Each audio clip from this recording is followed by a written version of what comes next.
we're going to conclude the day in a way echoing themes that we've heard across sessions today.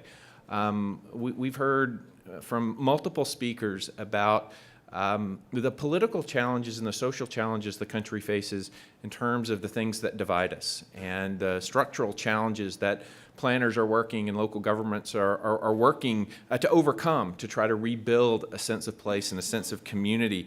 And the folks you're going to hear from are going to talk a lot about where some of those solutions lie in what is referred to on the screen there, and in this initiative is Reimagining the Civic Commons. So I think it's a great way to sort of close some of the conversations today with some very solution-oriented ideas and some optimism. And to lead this discussion is one of our own, in a sense, Lynn Ross. Lynn, who was an APA staffer for a while, and has gone on to do a lot of really fantastic work, both in government at HUD as well as in the nonprofit sector with the National Housing Conference and the Urban Land Institute.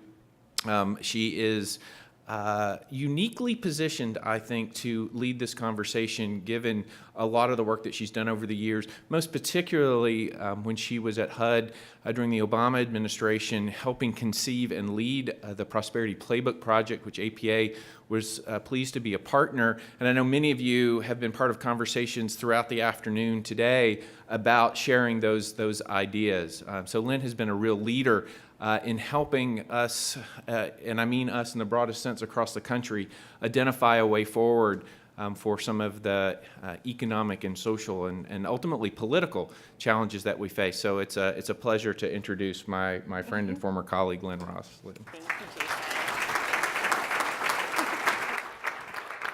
Well, good afternoon. So I'm really excited to be here for three reasons. One, I survived Hurricane Irma, so I'm happy to have left my home for a positive reason this week. Two, as Jason mentioned, anytime I come to an APA event, it always feels like a bit of a homecoming for me. Not only did I work for the organization in the research department for a number of years, I have been a member of this organization since I was a little baby planner getting my undergraduate degree in planning. So I actually joined this organization when I was 19.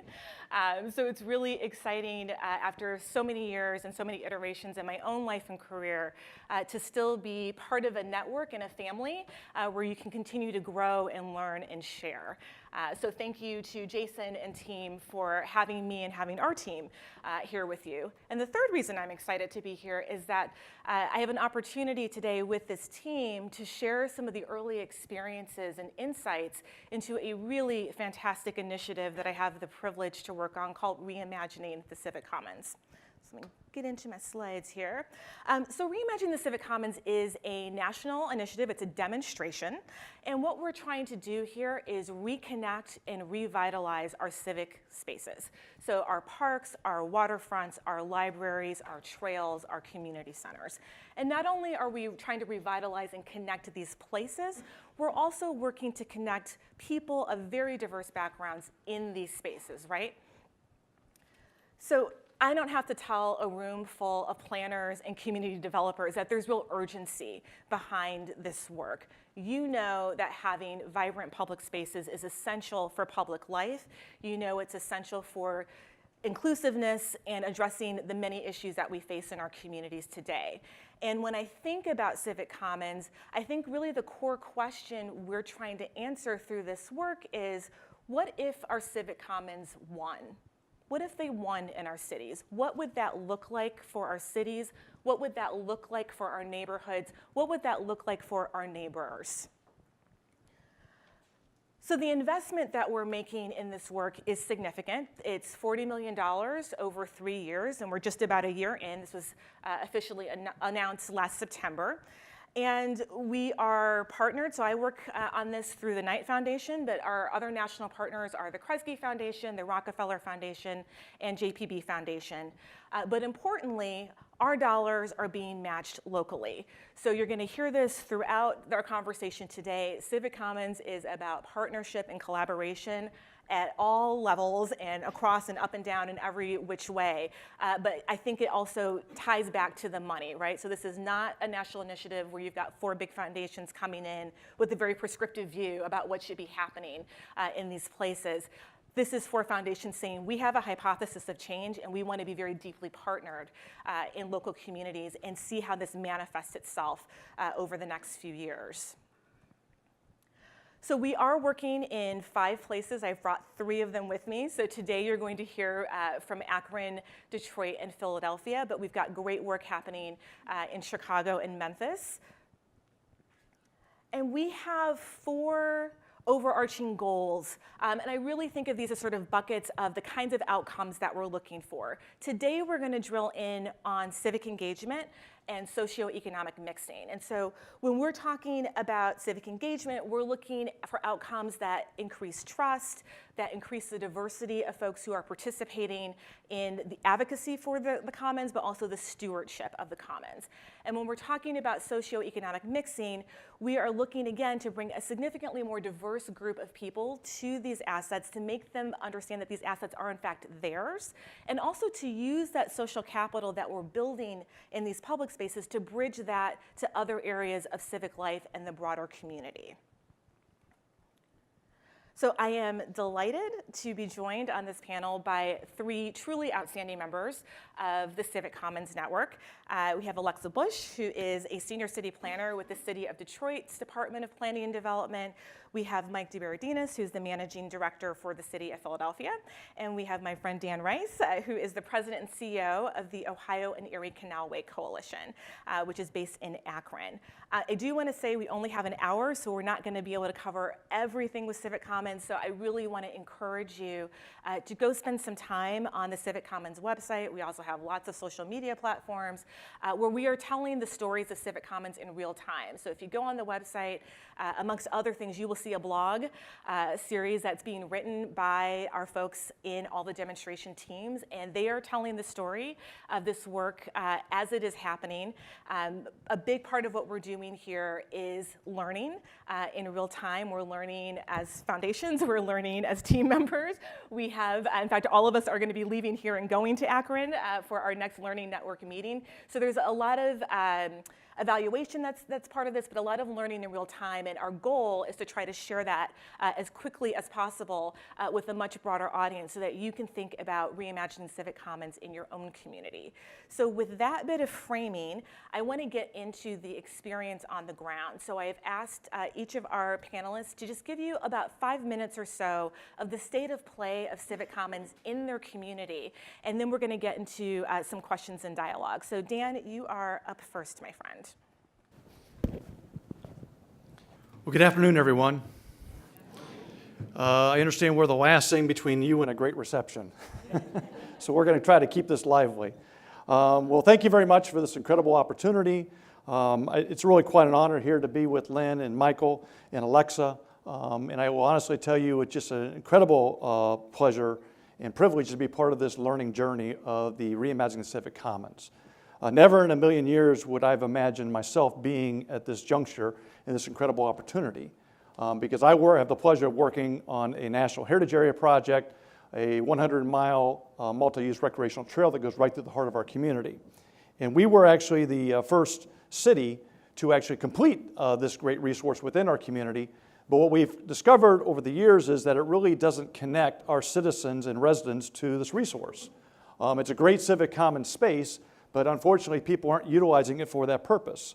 And so as Lynn pointed out, I mean, these are the goals of the Reimagining the Civic Commons. This is the space in which we are trying to work in within the 3-mile corridor of the Ohio and Erie Canal towpath trail. And it's really an amazing resource because it was built literally by hand by Irish and German workers in mules over almost 200 years ago, and it's still there. It runs right through the heart of our community. And really through the hard work and leadership of our local elected officials, our park agencies, planning agencies, it's an incredible resource. It's used by over 2.5 million users. But actually, I don't have my pointer with me. Actually, is this a pointer here? Okay, well, oops, no, okay. Not a pointer. You see Summit Lake at the lower level there. it's a great lake and right in the middle of the heart of our city. It's also an area which has been entirely cut off by our highway system. It's been cut off by the rail lines. It's basically been isolated. And it's also our highly impoverished community. It's our highest infant mortality rate and lowest per capita income in the county. We have in the downtown area, just to the north of that, the Civic Gateway, which we have our highest salaried employees. It literally is the gateway. Oops. Oh, thank you. It's the gateway to the Cuyahoga Valley National Park, where you have, again, millions of users, but those users in the Cuyahoga Valley National Park have no idea you have this great lake in the middle of the urban setting. And so you have these audiences that, quite frankly, just don't intersect with each other. And it's really, quite frankly, an incredible lost opportunity. And so that really is our opportunity in Akron, is how can we connect these residents with the national park? How can we connect the national park into these great resources along the Ohio and Erie Canal? And in the middle there is a Park East neighborhood where when we did our intercept surveys, the comments and feedback we got back was, it feels like I'm going through somebody's backyard, and it's because you are going through somebody's backyard, literally and figuratively. And also in our intercept surveys, what we've learned is that we have different populations that inhabit the space, and we talk about maybe how spaces divide people. This is one of those spaces. The Ohio and Erie Canal and the Towpath Trail connects people to the resource, but yet at the same time it divides them. We have home ownership that's entirely 100% independent home ownership. You have partially subsidized home ownership, but yet these audiences, they don't spend time with each other. So literally fences in the spaces separating them from the civic common space. And so the common thread, obviously, is the Ohio and Erie Canal and the Towpath Trail. And our goal is how can we transform that and really create these great civic common spaces along this wonderful resource. Lynn referred to our team, and I can't say enough great things about our team. We're at a really pivotal moment in the city of Akron, in which we're experiencing our first mayoral change in 28 years.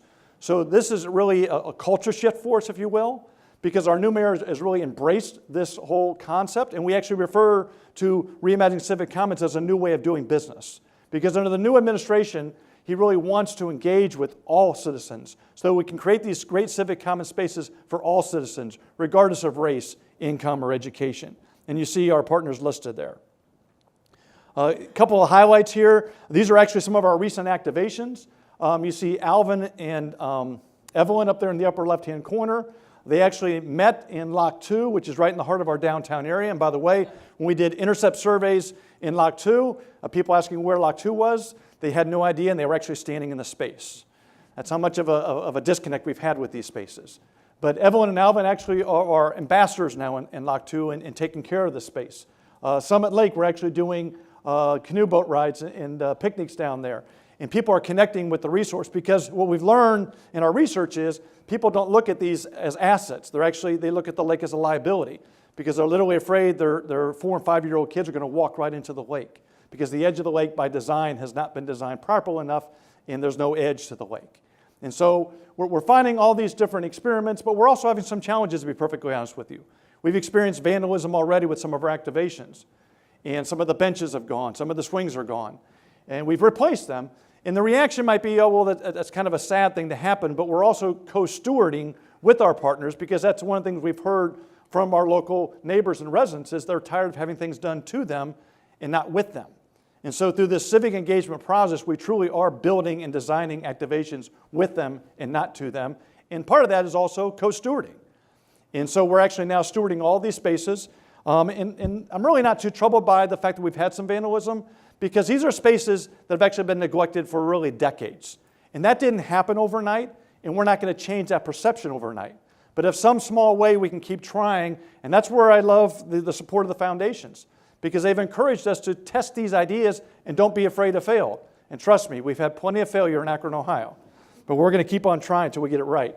Here's some of the other recent activations in our Civic Gateway area. This is actually Lock 4 that was recently activated last year. I wish I could show you a before slide because it was very desolate and void of one thing, and that is people. But now we're actually, through lighting and seating, adding some activation as well as landscaping to these spaces. This is Lock 2 before, and this is Lock 2 afterwards. It's actually right next to our hospitals in downtown Akron. Many comments we've heard has actually served as a healing garden. This is also the space, as I referred to, we have experienced some vandalism. Some of the chairs have walked off. They've gotten legs somehow. literally and figuratively, and some of them had ended up in the Ohio and Erie Canal, which we've had to pick out of the canal, but that's okay. But it's also a great space that it provides opportunity for downtown workers to get out of their office towers, spend time with people they would not normally have an opportunity to spend time with. One of the other beautiful features, you see the waterfalls there. And I know sometimes we have these apps that we put on our phone of nature sounds, and we tell people you don't have to go buy an app for this, just go out and spend time outside in these civic common spaces. This is Summit Lake, and again, some of the more activations that we're having there. One of our biggest challenges, to be perfectly honest with you, is, as I like to refer to it, the civic commons process, there's inherent tensions within it, because they want us to test ideas, but do it rapidly. You know, don't study a project for 8 months and then come back and say what you're going to do. Go back and actually talk to the residents who are impacted by this and test those ideas out relatively quickly. And then learn from what worked well and what didn't work. But sometimes when that happens, not everybody is within the communication loop. And I will tell you that's actually one of our biggest challenges, because we have tremendous support at the top level from our mayor and the cabinet level. But sometimes what we're missing is those mid-level managers. And as I said previously, we're working in a culture in Akron where they're used to a different culture of 28 years ago. And so now we've got to kind of change that culture. We're making progress, but sometimes it feels like it's glacial progress at times. But that's just one of our challenges in Akron. But more than anything else, we are just honored to be part of the Reimagining the Civic Commons process. And I look forward to future conversations and questions with you today. Thank you.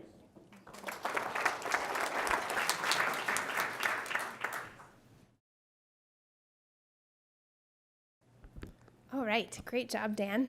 First off, I just want to give some geographic context. Detroit is a very large city, about 139 square miles. A lot of the stuff you're hearing about the comeback and a lot of investment is really happening around the downtown and midtown area, which is the small zone completely encircled by freeways. Where we're really trying to focus is to bring some of that revitalization into the outer neighborhoods of the city. So in the green area in 2 is one of our neighborhoods where we're really trying to focus and bring back some of the same investment and momentum. Just for size scale, one of my colleagues, Dan Patera, made this graphic. We're working kind of in North Beach of San Francisco for a bit of context, but that gives you a picture of kind of the wide geography of the city and how much diversity there is across that space. What we're really focusing on, and really our lens with the Civic Commons, is to think about using it as building a civic infrastructure for trying to think about doing neighborhood revitalization differently. We're really trying to build on the bones of what we have in a lot of our cities, which were commercial corridors, walkable main streets, places you could get to bike from your house.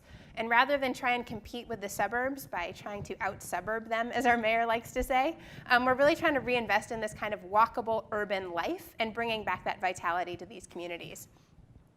Our team crosses a number of different sectors and agencies. We've got 2 great institutional partners, a number of different public agencies, really spearheaded via the planning department with great support from the mayor's office, as well as a number of other stakeholders, community development financial institutions, CDOs, nonprofits, who each bring a really great skill set to the table to round out what the work is that the team is doing.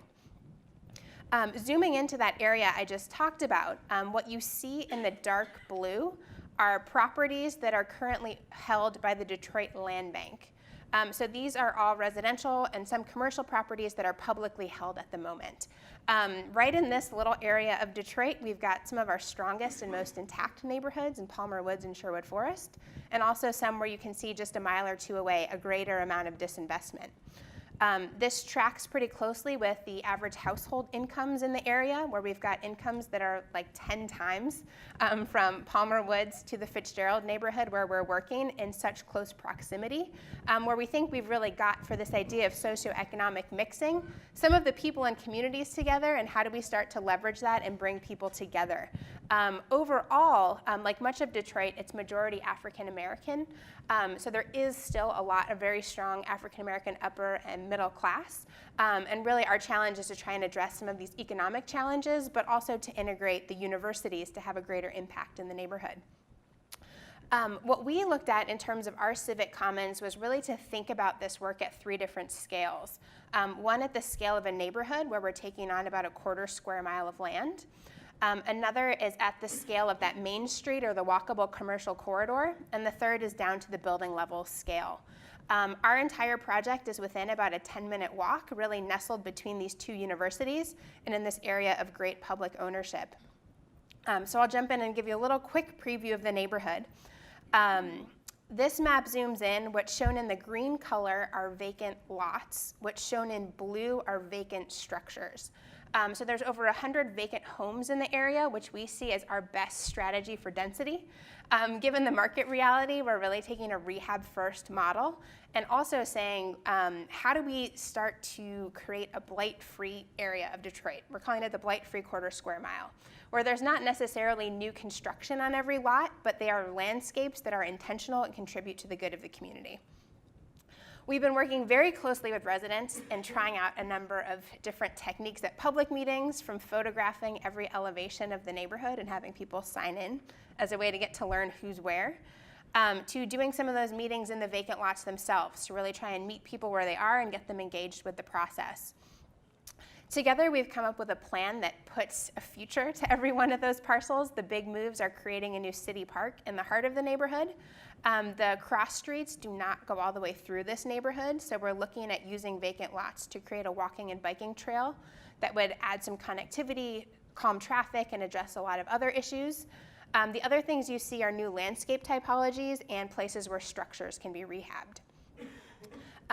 This idea of actually promoting cycling and walking, one of the earlier stats I had up there, 28% of people in Detroit, being the Motor City, don't have access to a car. So for us, biking is also really about equity and giving people a real way to safely get around in the neighborhood. We're also trying to integrate with this a workforce component. So how can we actually put people back to work in rebuilding their neighborhood, which I think we'll talk a little bit more about, with a great partnership with the Greening of Detroit and their adult workforce training programs. We've been bringing on some private development partners, so we're trying to layer our federal resources, the philanthropic resources we have, but also attract some of that private investment. So we put out an RFP to ask developers to take on not only the rehab of these houses, but also the vacant lot next door, since we're working at about a 3-to-1 ratio on the vacant lots to structures. But what you see here is the vision for how that all comes together, where you've got homes rehabbed, this new park, the greenway, and landscapes that are really transformed to create a complete neighborhood without needing to build a single new house. At the corridor, we're really looking at investing in a place that is the place of city life where people want to be. It could be complete streets, it could be that walkable Main Street, that place where people actually want to hang out, meet, shop, and that diversity of retail to attract a variety of potential users. This is what it looks like today.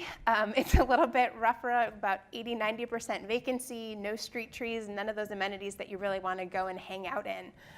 Knowing how long some of these bigger capital investment projects take, we've also been experimenting with working fast, doing pop-ups, grabbing some tempera paint and putting down bike lanes, and really trying to get not only residents, but some of our other agencies to the table to really talk about and show how this could work.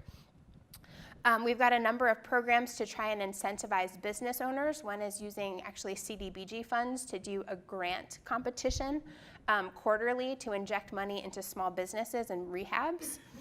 We're doing a lot of programming to try and test out ideas in some of these vacant spaces and really bring people who might not have been to the neighborhood or back out to the neighborhood who haven't been there before, and really try and mix people with residents who've been there, old timers, new timers, could be future timers together.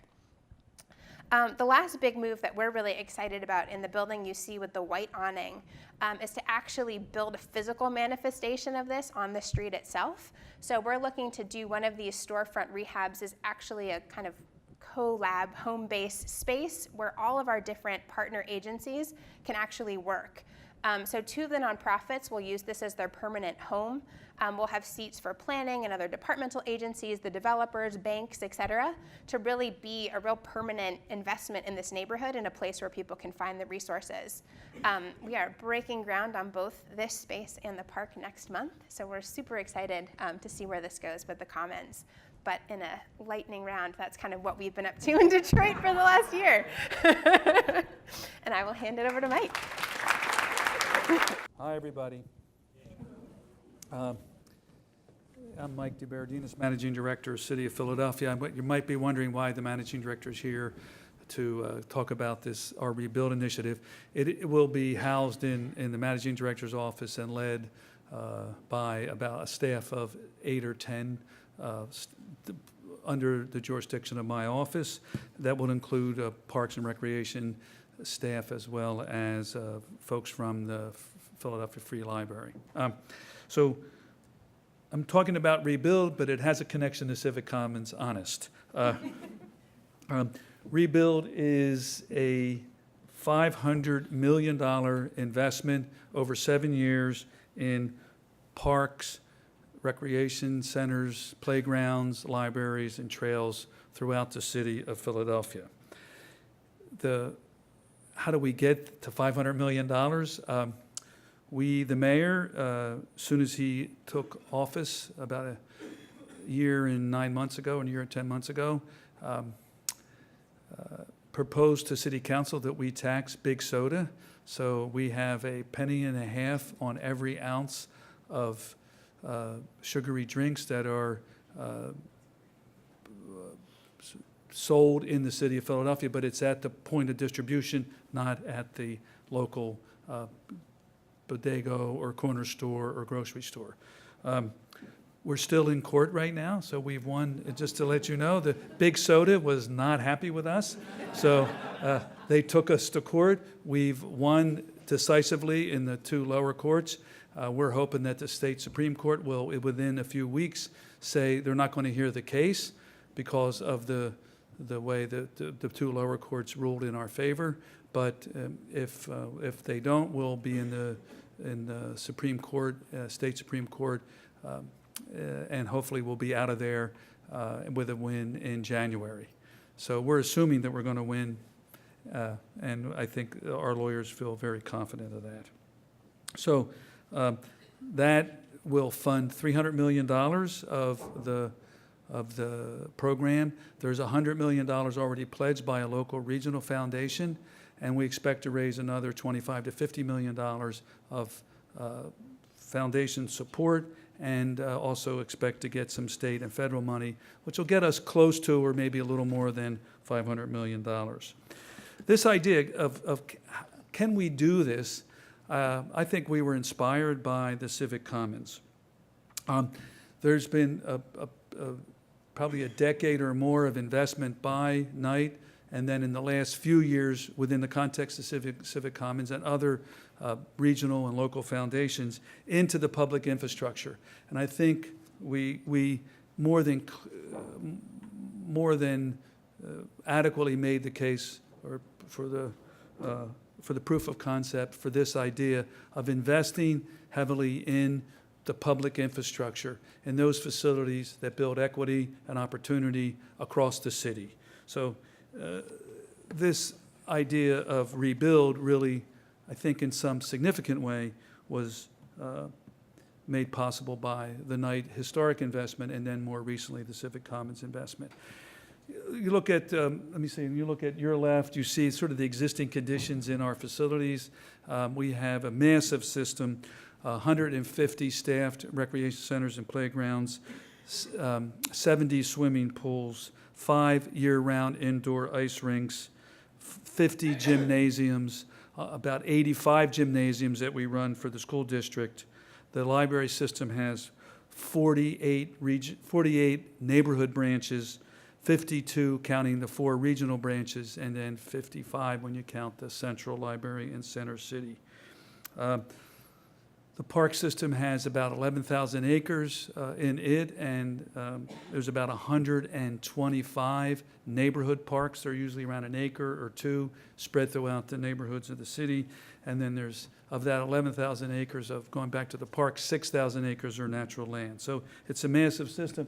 You can see the difference between what we currently have and then a few of these more recent investments that really are transformational in nature, that really change the whole dynamic of the public facility and open it up to much more year-round, consistent and productive use in the neighborhoods that we serve. In fact, the one in the lower right locate and improve programming, is a rec center, a library, and a health facility, all wrapped into a single facility on South Broad Street in South Philadelphia.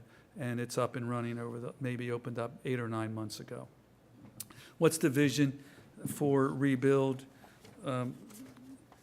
We want, this idea of equity is really important to the mayor and really important to the administration. We don't shy away from it. We talk about it. Workforce work, investments in universal pre-K, which was one of the other big programs that was funded by that will be funded by the soda tax. So that's every child in Philadelphia has opportunity to go to free, publicly funded pre-K programs in their neighborhood. We want to improve the neighborhood assets across the city.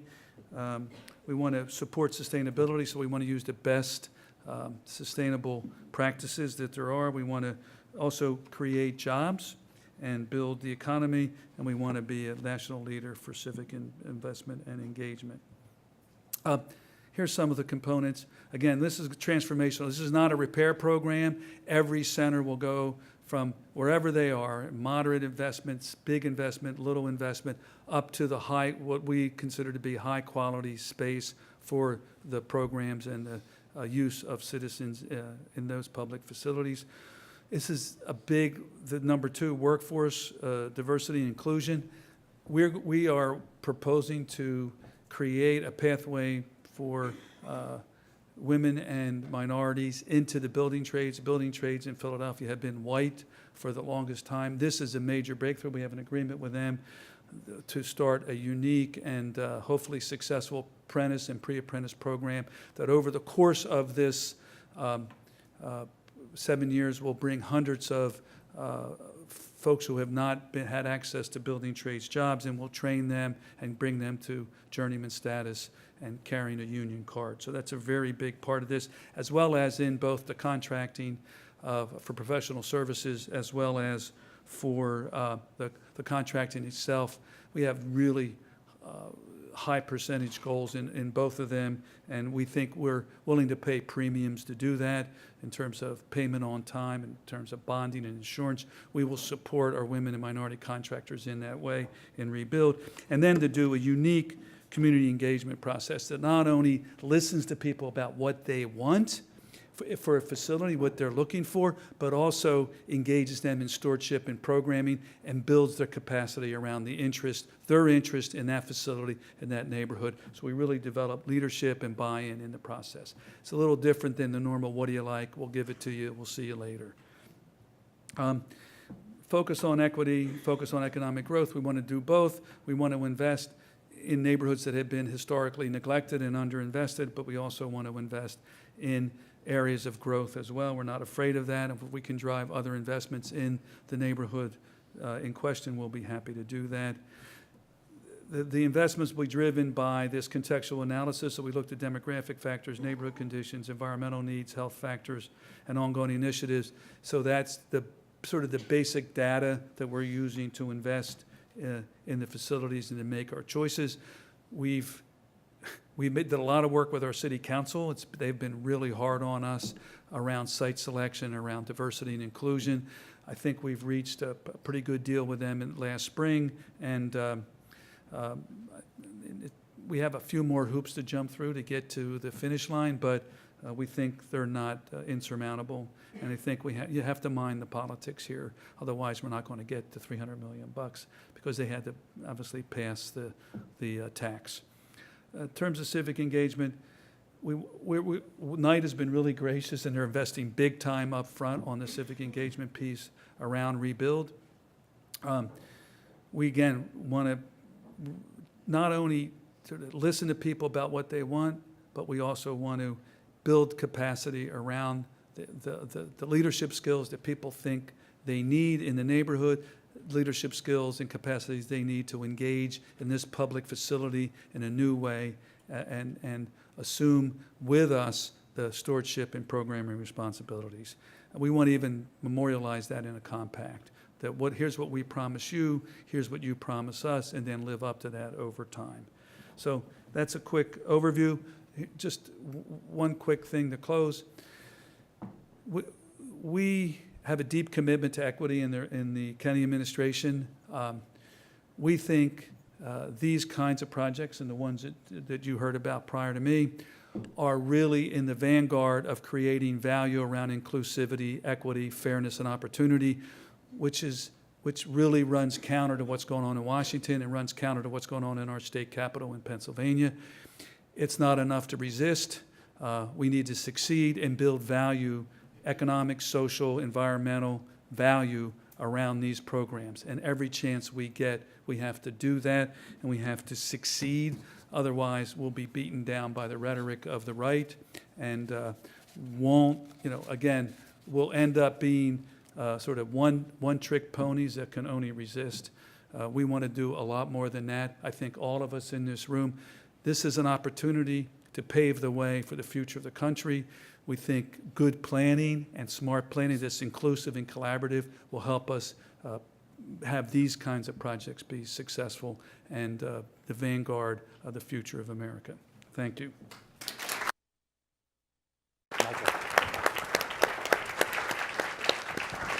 So, Mike, I'm ready to go march on the Hill now. I don't know if we want to wrap this up a little quicker so we can get out for the protest.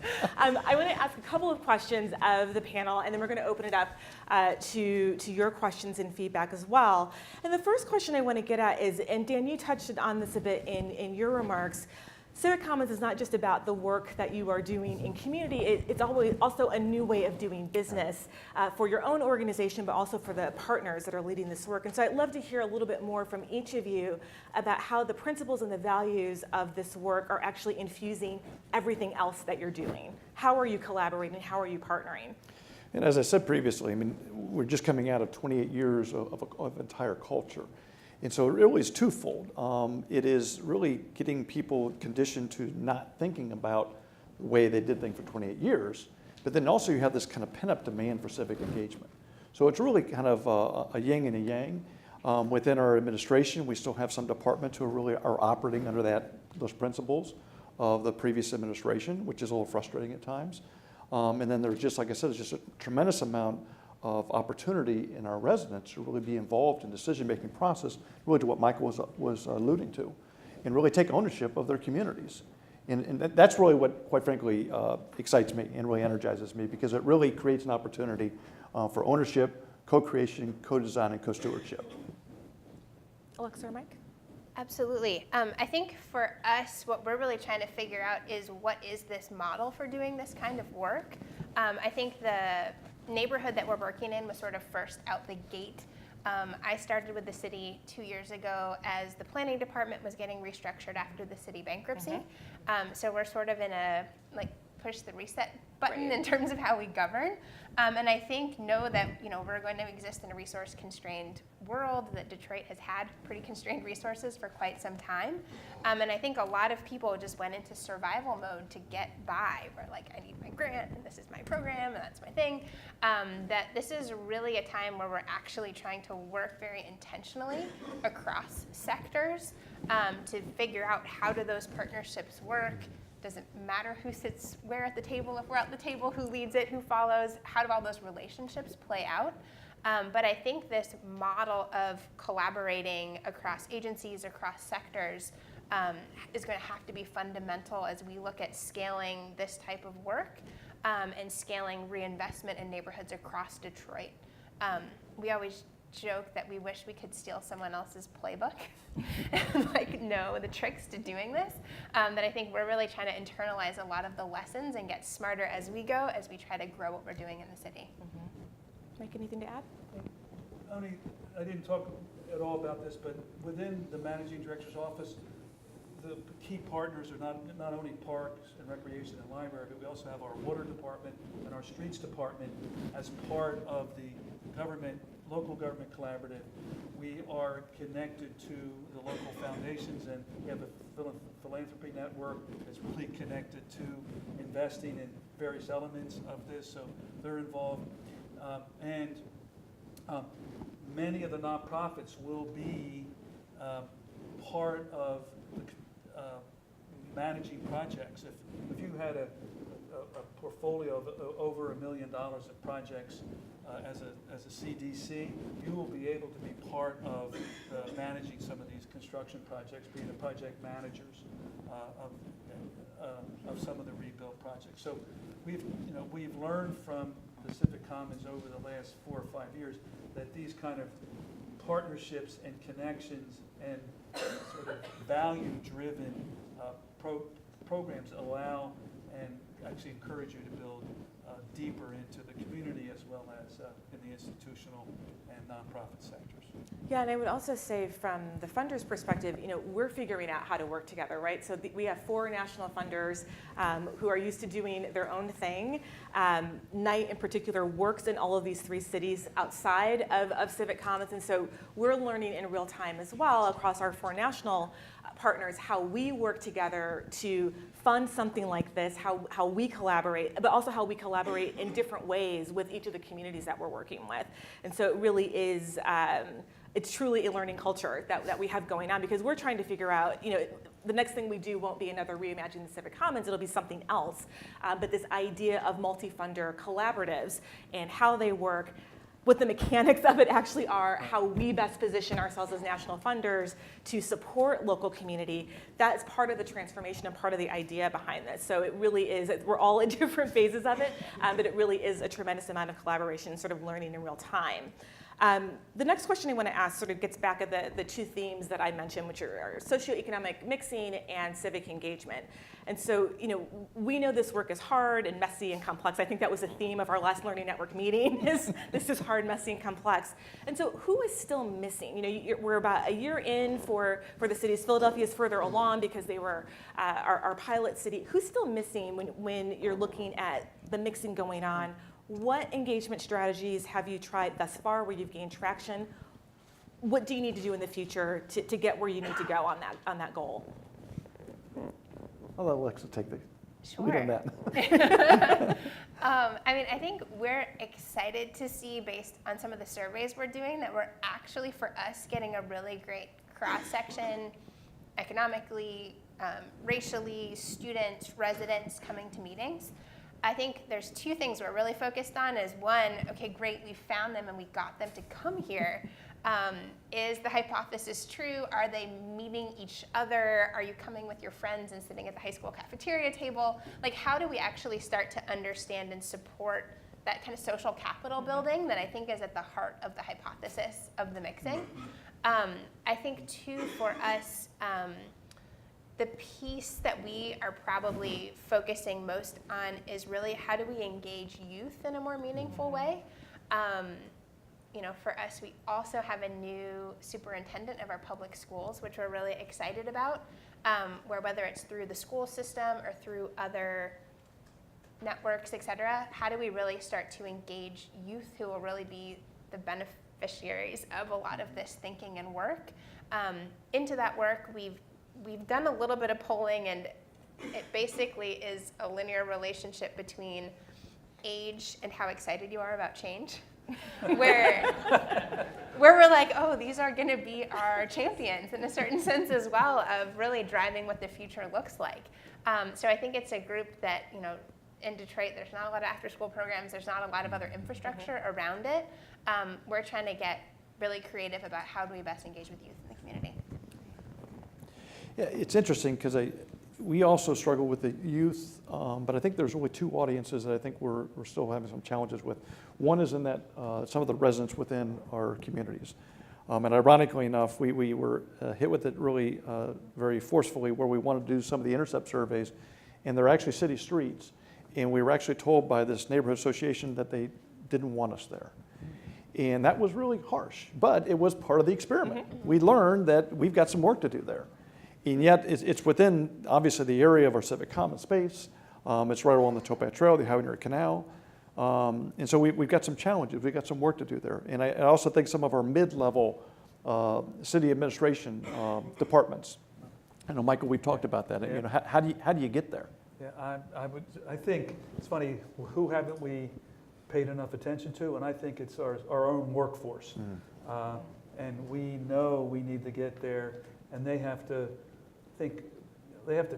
both tell us how to go, and we also have to create some place to move forward with them. So I think it's going to be both, we're going to learn from them, and hopefully we'll put some, make some sense to them about really grabbing onto this new heightened level of community engagement and give them the skills to work in that new context. So I think we have a ways to go there, but I think we understand the question, and that's always a good start. That is a good start. So I'm going to ask one more question, and then we're going to open it up to the audience. And this question is about political buy-in, right? So in each of these cases, you've got mayors who really get it. But in many cases, you're working on something, and maybe you have a mayor who's not in your way, or who maybe sort of likes what you're doing, but they're not necessarily converted to being a champion for the work. And so I wonder if you can talk about that process in getting the mayor, getting the top leadership in your community to really understand what you're trying to do and then become a champion for the work in their own ways. Well, our mayor is a champion, Yeah. so we didn't need to Big convince time. him. He's the He poster was child. in. But I think he was very smart in tying, like the previous mayor, we tried to pass the soda tax, and it was around health issues, and it made some sense to the medical community, but that's not a big constituency. So we lost 2 times on that. But connecting it to universal pre-K, community schools, and improving parks, recreation centers, libraries across the city in a massive way really carried the day. So we had an immense constituency of citizens behind us. And the industry spent about $15 million trying to beat us. I mean, that might be a little high, but I'm close. We had probably a quarter of that. Bloomberg came in and funded us to get on the airwaves and to fight back. So, but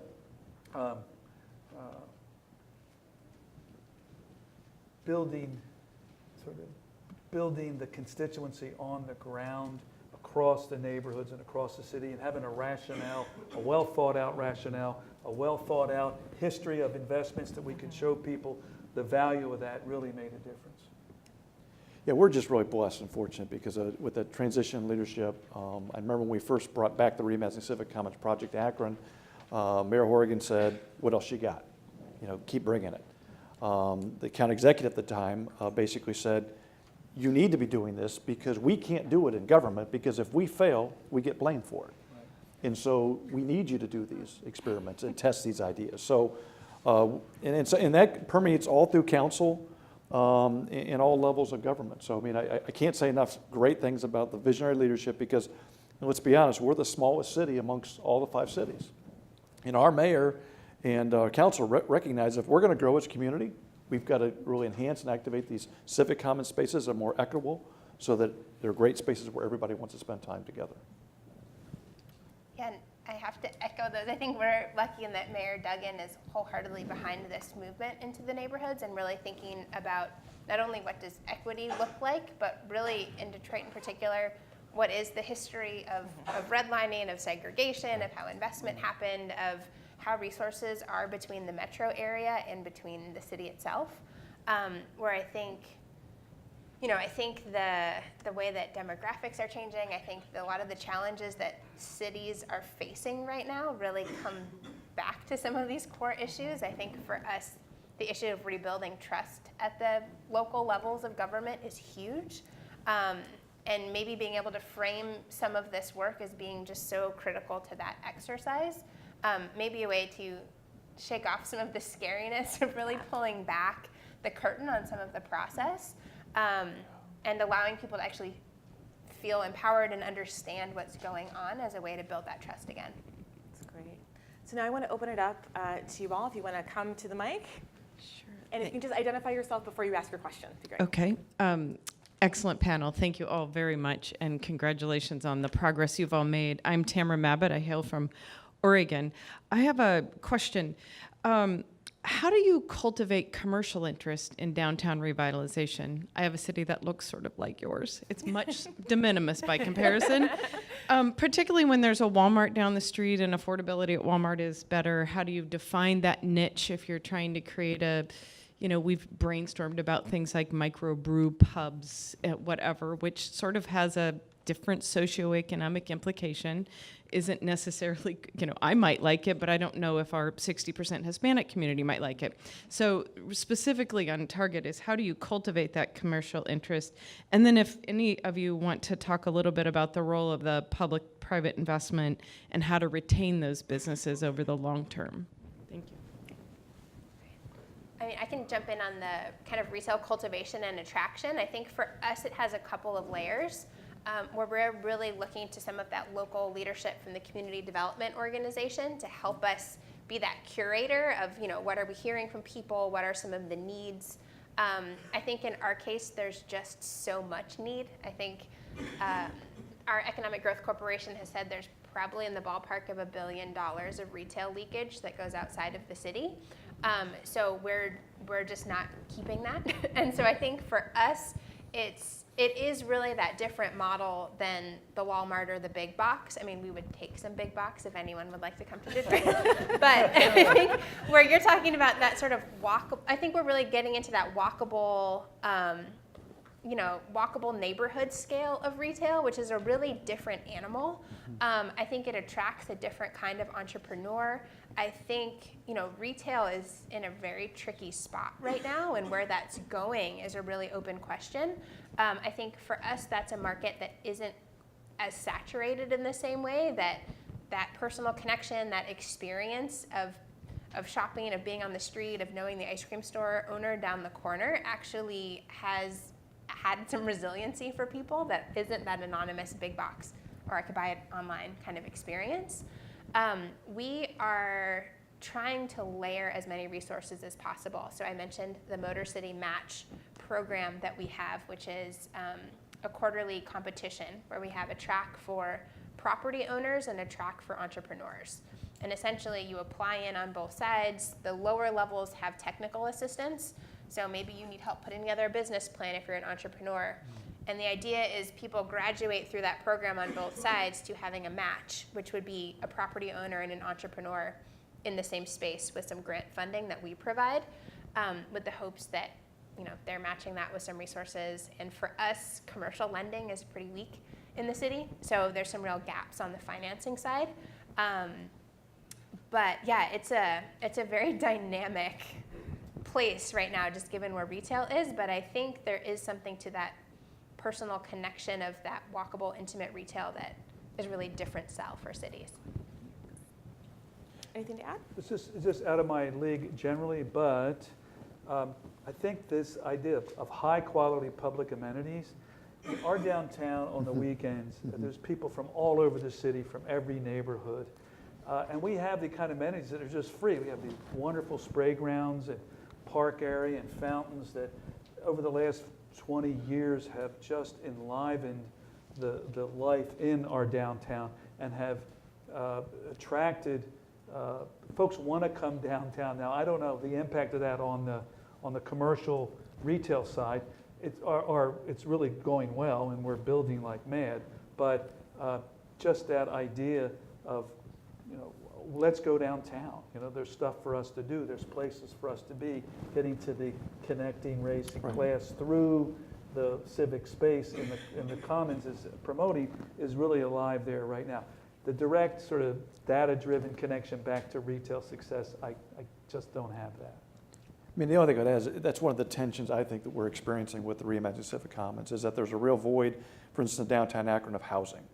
Well, but now there's going to be about probably 200 to 300 units coming on board, about $50 million of housing, but is it equitable? Is it accessible to everybody? We've heard the gentrification word, for instance, down at Summit Lake. Some people want to put sailing and all sorts of boating activities, but is that really what the residents want? To your point, is it a microbrew or is it a winery? But does that really fit in with the neighborhood? So it's a balance, and I call it a tension within the Reimagining Civic Commons. And quite frankly, it's something we're struggling with. Can I ask a question? Please. See, I think a civic space, I think you need to show how to use it. So you need to organize some amount of events. Like Akron's one, probably, let's say, spring and fall community walk, community picnic day, or something like that.